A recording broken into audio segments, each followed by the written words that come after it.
పిల్లలు పెద్దవాళ్ళు pregnant ladies కనుక మీ ఇంట్లో ఉన్నట్టయితే ఖచ్చితంగా ఈ వీడియో చూడండి. లాస్ట్ ఫ్యూ వీక్స్ నుంచి చికెన్ పాక్సెస్ కేసెస్ అనేవి చాలా ఎక్కువ ఉన్నాయి. చికెన్ పాక్స్ అనేది ఒక వైరల్ ఇన్ఫెక్షన్, తెలుగులో మనం అమ్మవారు అంటాం, మీరు అందరూ వినే ఉంటారు. సో యూజువల్లీ ఇది కిడ్స్ లో స్కూల్ గోయింగ్ ఏజ్ లోని మనం ఎక్కువగా చూస్తూ ఉంటాం. సో ఇది వచ్చే ముందు ఏంటి అంటే మనకి పిల్లలు కొంచెం ఫీవరిష్ గా ఉండడం, కొంచెం బాడీ పెయిన్స్ అవి ఉంటాయి అండ్ ఒక ర్యాష్ లాగా డెవలప్ అవుతుంది. యూజువల్లీ ర్యాష్ అనేది ఫేస్ తలపైన స్టార్ట్ అయ్యి మనకి ఫుల్ బాడీ అంతా స్ప్రెడ్ అవుతుంది. చిన్న నీటి పొక్కుల్లాగా మనకి ఇవి స్టార్ట్ అవుతుంటాయి. సో ఈ సిమ్టమ్స్ ఉంటూ ఇలా ర్యాష్ కనుక మీరు అబ్జర్వ్ చేసినట్టయితే మీ పిల్లల్లో వెంటనే పీడియాట్రిషియన్ ని కానీ డెర్మటాలజిస్ట్ కానీ కన్సల్ట్ అవ్వండి. ఎందుకు అంటే ఎంత తొందరగా మనం ట్రీట్మెంట్ స్టార్ట్ చేసుకుంటే అది స్ప్రెడ్ అవ్వడం అనేది మనకి తగ్గుతుంది కాబట్టి. అండ్ అలానే ఒకవేళ మీ ఇంట్లో పిల్లలు ఎవరికన్నా ఇది వచ్చినట్టయితే ఖచ్చితంగా ఇంకా ఇంట్లో ఎవరైనా పిల్లలు ఉంటే వాళ్ళని ఐసోలేట్ చేయండి. పెద్దవాళ్ళు ఉన్నా కూడా ఐసోలేట్ అవ్వాలి.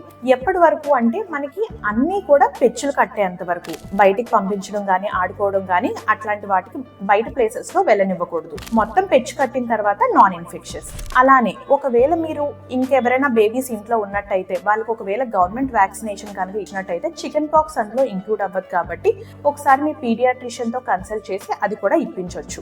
అలానే పెద్దవాళ్ళని కూడా ఐసోలేట్ చేయాలి, ఎందుకంటే వాళ్ళకి సప్పి వచ్చే అవకాశం ఉంటుంది కాబట్టి. అలానే పిల్లలకు వచ్చినప్పుడు ఒకవేళ మదర్ ప్రెగ్నెంట్ అయితే మీరు ఇంకా జాగ్రత్తగా ఉండాలి, ఎందుకంటే ప్రెగ్నెన్సీలోని ఆల్రెడీ ఇమ్యూనిటీ అనేది తక్కువ ఉంటుంది కాబట్టి ఇన్ఫెక్షన్స్ వచ్చే ఛాన్సెస్ మనకి చాలా ఎక్కువ. So be careful. ఒకవేళ ఇలాంటి సిమ్టమ్స్ ఏదున్నా కూడా please consult a doctor near by.